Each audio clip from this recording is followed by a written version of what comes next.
Irmãos, amigos, sejam todos bem-vindos à continuação de nosso curso básico em Teologia. Hoje nós vamos estar discorrendo a respeito da carta de Paulo aos Romanos. Mas antes, queria pedir a você que ainda não é inscrito no canal, se inscreva, ative o sininho de notificação, dê seu like, faça seu comentário e venha estar estudando junto conosco. A primeira parte que nós iremos discorrer sobre a importância que a epístola de Paulo aos Romanos tem. A gente observou que o livro de Atos dos Apóstolos discorre a respeito da igreja, como ela cresceu, de como ela foi difundida. E depois que ela está estabelecida e propagada em vários lugares, é natural que ela precisasse de um alicerce básico que lhe desse firmamento nas doutrinas. E a carta de Paulo aos Romanos é justamente este alicerce que vai estar dando à igreja primitiva para que ela possa estar continuando. O primeiro item aqui que nós vamos estar abordando é sobre o mensageiro da fé.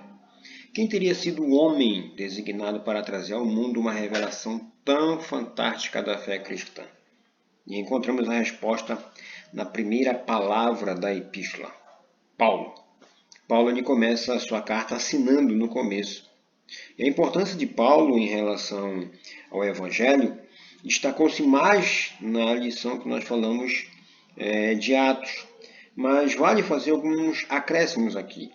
Ele é um homem escolhido por Deus como apóstolo dos gentios, em Atos 9, versículos 10 a 15 diz isso, e é como se ele se autodomina em Romanos, capítulo 1, versículo 1. Paulo esclarece que servo de Jesus Cristo é a primeira coisa que ele é. Ele não é dono de si mesmo, pois Jesus o comprou e se tornou seu dono, seu Senhor, conforme 1 Coríntios 6,20. Em seguida, ele afirma que foi chamado para ser apóstolo. Paulo foi chamado por Jesus e enviado com uma missão, com a mesma autoridade daquele que o enviou. Por fim, ele foi separado para o Evangelho. O termo separado denota exclusividade.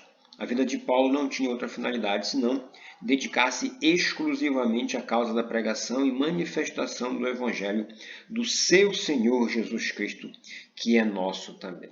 A segunda coisa que nós vamos estar observando é a partir do capítulo 1, versículos 7 a 15, e do capítulo 15, versículos 22 a 33, que é a carta e o seu contexto histórico. Qual era o contexto histórico em que estavam vivenciando na época da carta? E para a gente decodificar essa mensagem, a gente precisa avaliar o seu contexto. Então, a primeira coisa que nós vamos estar observando é Roma e o Novo Testamento. Nessa parte, nós vamos estar observando quando a gente abre o Novo Testamento e passa pelas suas páginas, nós percebemos que toda a sua história se desenvolve sob o cenário do domínio político do Império Romano. Lucas 2:1, Atos 18:2, 19:21, 23:11, 28:14, Romanos 1:7, 15, 2 Timóteo 1:17. Todas essas são referências que dizem que os romanos eram os senhores do mundo.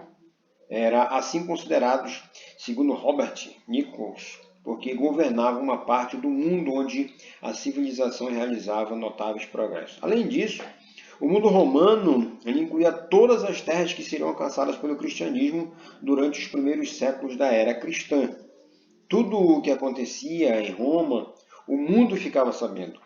Sendo Deus estratégico, a igreja em Roma e a carta aos romanos se revestem de importância fundamental nos eternos propósitos do nosso Senhor. A segunda parte que nós vamos estar observando no seu contexto é Roma e os judeus. Quando a história do Antigo Testamento foi encerrada, o povo judeu estava sob o domínio político do Império Medo-Persa. Neemias 12:22, Esté 1:19, Daniel 6:8 a 28.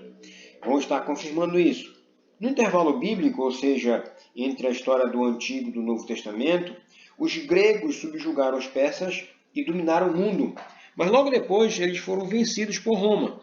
Segundo Cláudio Honor de Andrade, em 63 a.C., Jerusalém foi tomada pelo general romano Pompeu. E após essa intervenção, a Judéia tornou-se província romana. O Evangelho de Lucas mostra César Augusto como imperador de Roma quando Jesus nasceu, e nessa ocasião os judeus estavam politicamente subordinados aos romanos. Depois nós vamos ver Roma e os cristãos. Nesse item aqui, nós vamos ver que o judaísmo ele era tolerado no Império Romano, mas o cristianismo tornou-se desafiador ao Império totalitarista de Roma, provocando uma desenfreada perseguição aos cristãos.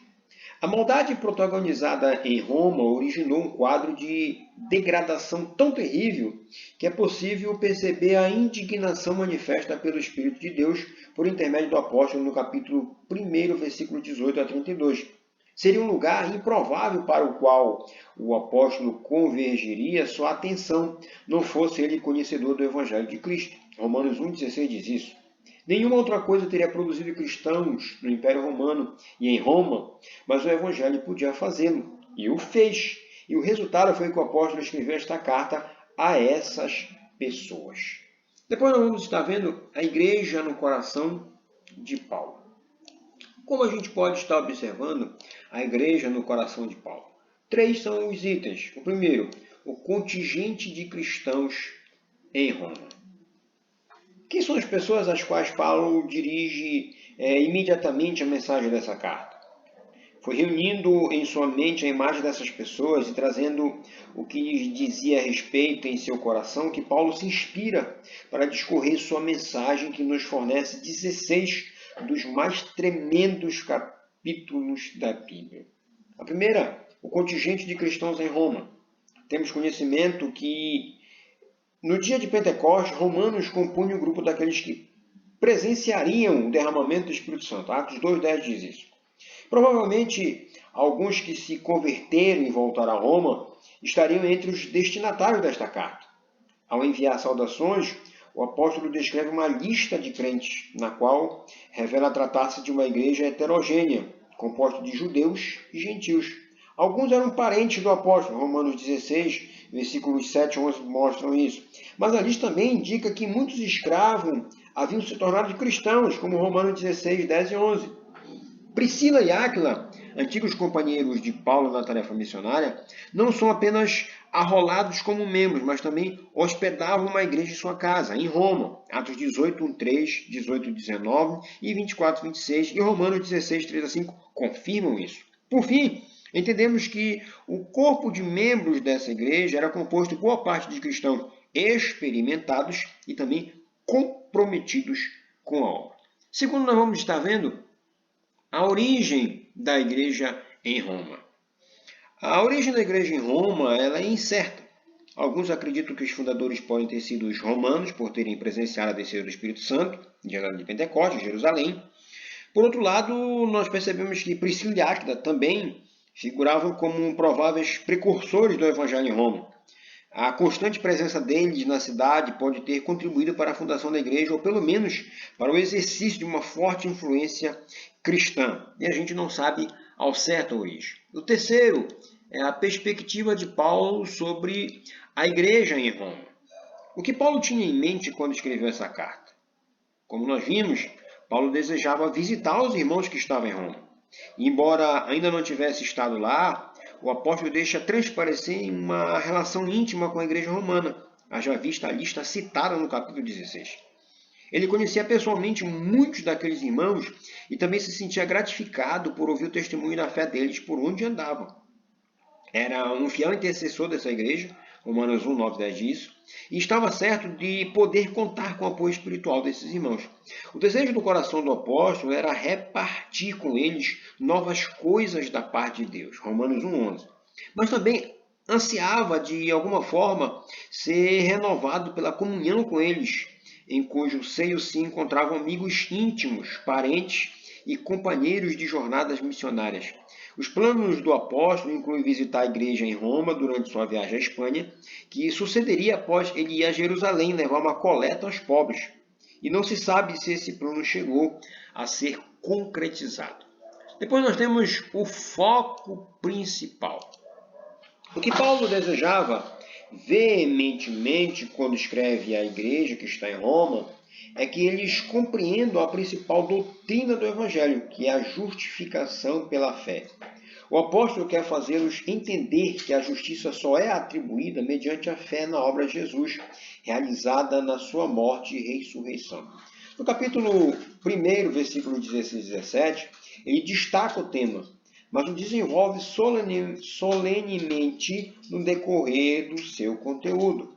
Podemos concluir dessa forma, dissecando cada palavra, cada pensamento, interligando cada ideia, a que vem a seguir, que é justamente a grandeza histórica de Romanos. E nesse item em particular, nós vamos ver que a carta de Paulo aos Romanos foi de extrema importância na história da igreja cristã. Como nenhum outro livro na Bíblia, ele foi responsável pela transformação na vida de grandes homens, os quais foram impactados por suas palavras, revolucionados em sua fé e confirmados por sua doutrina. Tamanho foi o impacto sofrido que estes homens se tornaram instrumentos poderosíssimos de Deus na construção da teologia cristã em todos os tempos. E na próxima aula nós vamos estar dissecando um pouco mais cada palavra a respeito do foco principal de Paulo quando escreveu a carta aos Romanos. Mas isso nós vamos estar vendo na próxima aula. Um abraço, Deus abençoe e até a próxima aula, querendo Deus.